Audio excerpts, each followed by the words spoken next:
आज की कृष्ण कथा में हार्दिक अभिनंदन है। कल की कथा में हमने बड़े महत्वपूर्ण कुछ पूतना वध के द्वारा जो अंग समझे, आज हम उसके आगे चर्चा करेंगे। पूतना के वध के समय में भगवान एक नवजात शिशु मात्र थे, क्योंकि कंस के सलाहकारों ने आदेश दिया था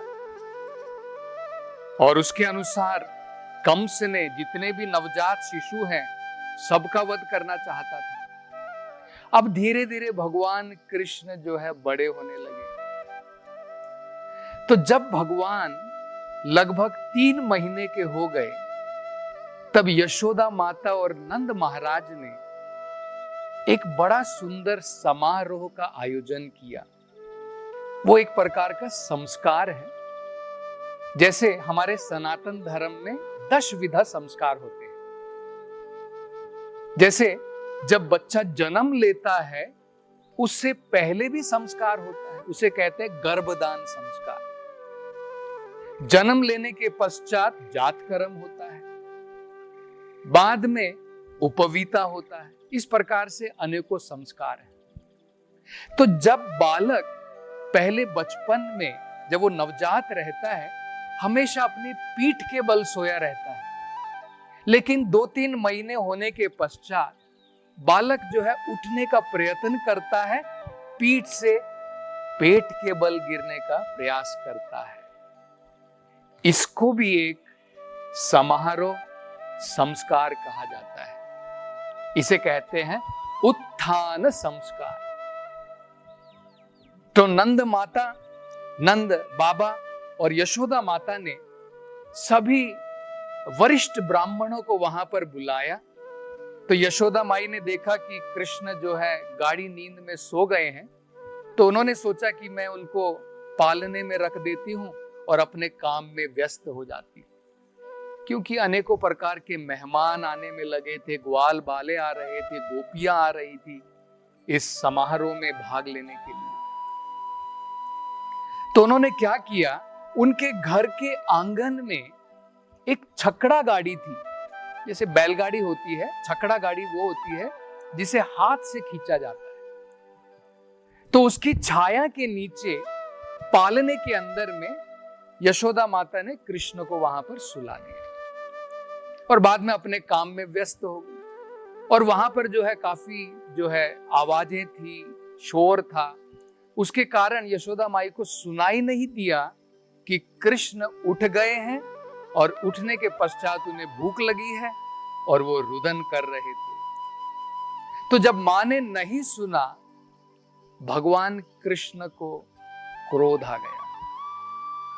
और क्रोध में बच्चा क्या करता है, जब उसे भूख लगती है अपने हाथ पांव जोर जोर से हिलाता है। तो उसी प्रकार से नन्हे कृष्ण ने, भगवान ने अपने पांव को मारना शुरू किया। और जैसे ही कृष्ण ने अपने पांव को इस प्रकार से मारा, उनके चरण कमल उस छकड़े गाड़ी को लगे और जैसे उस छकड़े गाड़ी को भगवान के चरण कमल ने छुआ, वो पूरी छकड़े गाड़ी अपने पहियों के साथ अलग हो गई और उसके अंदर में जो भी अनेकों प्रकार के पीतल के बर्तन रखे थे, अनेकों प्रकार के पदार्थ जो रखे हुए थे, सब धड़ाम करके धरती के ऊपर गिर गए। तो यशोदा माई भागकर वहां पर आई, नंद बाबा आए, गोप गोपियां आई और सब बड़े आश्चर्यचकित थे। किस प्रकार से अपने आप ये छकड़ा गाड़ी अपने आप कैसे गिर सकती है। तो जब वो विचार विमर्श कर रहे थे क्या हो सकता है इसका कारण, तो वहां पर कुछ छोटे छोटे जो बच्चे खेल रहे थे, जिनको ये एक प्रकार का कार्य सौंपा गया था कि कृष्ण की देखरेख में वहां पर खड़े रहे, उन्होंने कहा कि ये छकड़ा गाड़ी जो है अपने आप नहीं गिरी है। भगवान कृष्ण जब रुदन कर रहे थे और उन्होंने जब अपने पांव के द्वारा इस छकड़े गाड़ी को पांव से छुआ, तब ये छकड़ा गाड़ी जो है टूट करके इस प्रकार से गिर गई। तो नंद महाराज, यशोदा माई, गोपियां सब हंसने लगे और उन्होंने कहा ये तो छोटे बच्चों की बातें हैं, इस प्रकार से कैसे हो सकता है। ये तो हमें भगवान से प्रार्थना करनी चाहिए कि हमारा बालक जो है इतना पुण्यवान है, उसने इतने पुण्य किए होंगे जिसके कारण भगवान विष्णु ने इसकी जो है रक्षा की। वो इस प्रकार से सोच रहे थे। विश्वनाथ चक्रवर्ती ठाकुर जो एक महान आचार्य है, वो पुराणों के अंदर से समझाते हैं कि ये छकड़ा गाड़ी, इसका आश्रय लिया था एक असुर ने जिसका नाम था शकटासुर। जब हम भगवान के विष्णु के नाम लेते हैं, 108 नाम जब लेते हैं, शकटासुर भंजनाय हम कहते हैं, भगवान ने शकटासुर का वध किया। तो कई बार क्या होता है, आपने देखा होगा, जो भूत प्रेत होते हैं उनके पास में स्थूल शरीर नहीं होता है, तो ये भूत प्रेत क्या करते हैं, किसी शरीर को धारण कर लेते हैं। इसी प्रकार से शकटासुर ने इस गाड़ी का, इस छकड़े गाड़ी का रूप धर लिया, उसके अंदर में जो उसने आश्रय ले लिया था और प्रतीक्षा में था कब उसे समय मिले और भगवान को मारने का प्रयास करे। तो भगवान ने जो है शकटासुर का वध किया और गाड़ी भी वहां पर जो है इस प्रकार से बिखर गई। इस संदर्भ में विश्वनाथ चक्रवर्ती ठाकुर एक बड़ा महत्वपूर्ण अर्थ समझाते हैं। देखिए, आचार्यों के द्वारा जब हम भगवान की लीला को समझने का प्रयास करेंगे, तब बड़े ही सुंदर अर्थ से हम भगवान की लीलाओं का, उनका गुणगान सही प्रकार से कर सकेंगे। विश्वनाथ चक्रवर्ती ठाकुर जी कहते हैं, जब भगवान कृष्ण, उन्होंने जब वामन अवतार लिया और जब भगवान बलि महाराज से उनका राज्य छीनना चाहते थे, उन्होंने जो अपना विशाल कदम ऊपर की तरफ उठाया, पहले वामन के रूप में थे, छोटे थे, लेकिन जब वो बलि महाराज से उनका राज्य लेना चाहते थे, तब भगवान ने अपना कदम ऊपर की तरफ उठाया। मतलब भगवान को अपनी शक्ति लगानी पड़ी, अपने शरीर को बढ़ाना पड़ा, तब जाकर के भगवान ने वो कार्य किया। जब भगवान नरसिम्हा के रूप में आए, उनको अद्भुत रूप धारण करना पड़ा हिरण्यकशिपु का वध करने के लिए। लेकिन जब भगवान नन्हे कृष्ण के रूप में थे, पालने से भी भगवान ने केवल ना तो उन्होंने अपना रूप बढ़ाया इस शकटासुर का वध करने के लिए, ना भगवान ने अपना रूप बदला, केवल भगवान ने अपने पांव चलाने के द्वारा, जस्ट अपने पांव के छूने मात्र से शकटासुर का वध कर दिया। ये भगवान की अद्भुत लीला है। इसके पश्चात सभी जो वरिष्ठ ग्वाल बाले थे वहां पर, उन्होंने सबने मिल करके इस गाड़ी को दोबारा जोड़ा और सारा सामान उसमें दोबारा वापस रख दिया।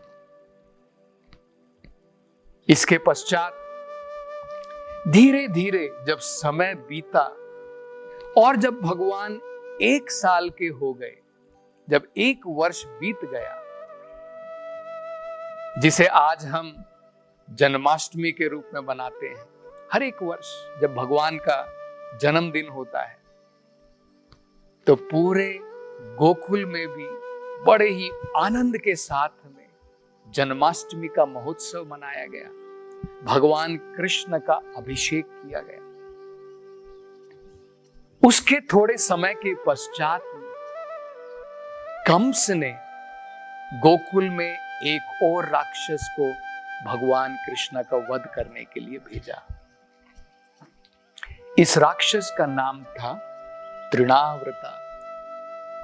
उस समय गोकुल में मां यशोदा कुछ समय तक भगवान कृष्ण को, नन्हे बालक को अपनी गोद में ले करके थपेड़ रही थी।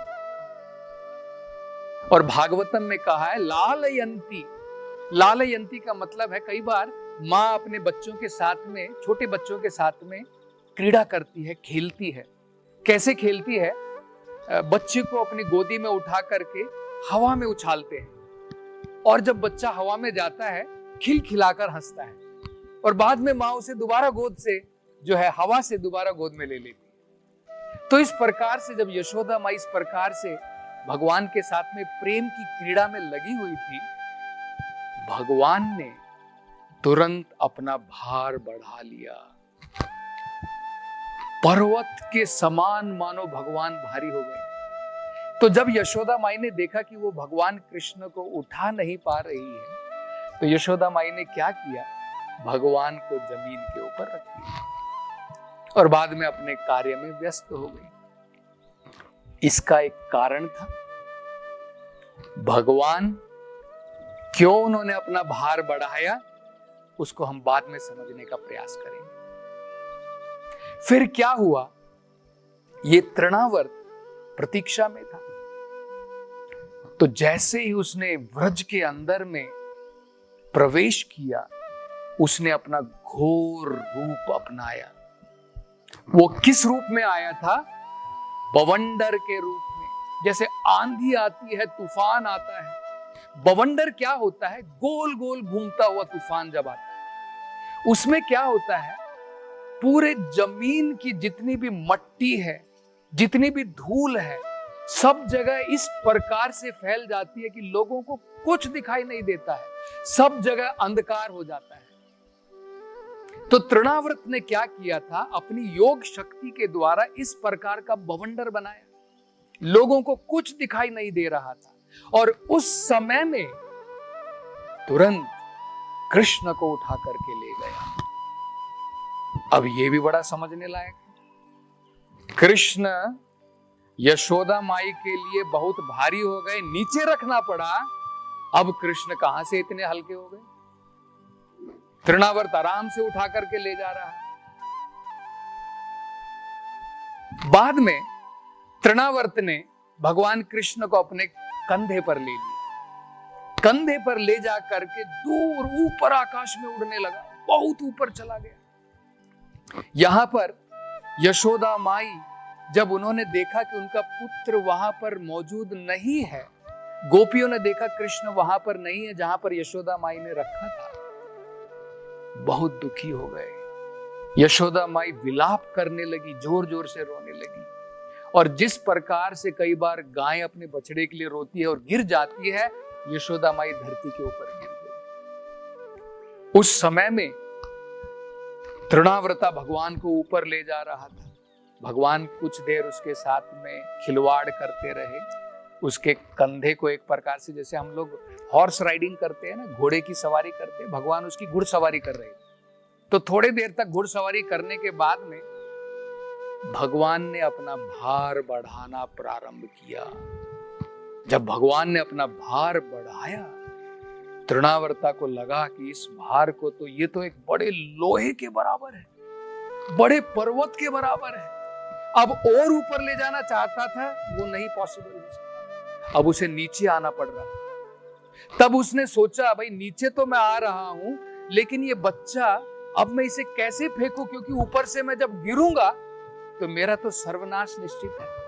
तो किसी ना किसी प्रकार से इस बच्चे से छुटकारा पाना चाहता था, लेकिन वो नहीं पा सका। बच्चे से छुटकारा भी नहीं पा सका। ये भी भगवान की ही एक असीम योग माया शक्ति है। जैसे कहा जाता है, तृणावर्ता, उसके अंदर में जो शक्ति थी उसे महिमा शक्ति कहते हैं। महिमा का मतलब होता है बड़े से बड़ा आकार जो ले सकता है, बिगर देन द बिगेस्ट। लघिमा का मतलब होता है जो तृण से भी हल्का हो सकता है। तो अनेकों प्रकार की योगिक शक्तियां होती हैं। तो तृणावर्त और भगवान की शक्तियों के बीच में एक प्रकार से कंपटीशन था, स्पर्धा थी। लेकिन कोई भी व्यक्ति भगवान की शक्तियों के सामने सीमित है। भगवान योगेश्वर है, सभी योग शक्तियों के भगवान स्वामी है। तो भगवान जब इतने भारी हुए तो उनका भार तृणावर्त भी नहीं सह सका और ना ही भगवान को अपने शरीर से अलग कर सका। और इस प्रकार से भगवान के द्वारा भार होने पर तृणावर्त धरती के ऊपर आके गिरा अपने शरीर के साथ में और उसने अपने प्राण त्याग दिए। वहां पर जैसे ही यशोदा माई, नंद बाबा सबने देखा कि दुष्ट राक्षस मर गया है और भगवान कृष्ण उसके शरीर के ऊपर खेल रहे हैं, तुरंत प्रेम से बालक को उठा लिया, गले से लगा लिया। और अभी भी वो सोच रहे हैं कि मेरे बालक ने इस असुर की हत्या नहीं करी है, ये दुष्ट तो अपने पाप कर्म के द्वारा मर गया है और हमने कितने पुण्य किए रहेंगे अपने जीवन में कि हमारा पुत्र हमें वापस मिल गया। कई बार होता है ना, जब हमारा बच्चा किसी संकट से बच जाता है, हम लोग अपने आप को बड़ा धन्यवान सोचते हैं, हमने कितने बढ़िया कार्य किए रहेंगे कि हमारा बेटा जो है संकट से मुक्त हो गया। इसी प्रकार से यशोदा माई, ग्वाल बाले और नंद महाराज सोच रहे। अब कल की कथा में हम ये समझने का प्रयास करेंगे, भगवान कृष्ण अपनी मां के लिए पहले भारी क्यों हुए, बाद में भगवान तृणावर्त के लिए हल्के क्यों हुए और दोबारा बाद में भगवान भारी हुए। ये हम कल की कथा में समझने का प्रयास करें। हरे कृष्णा।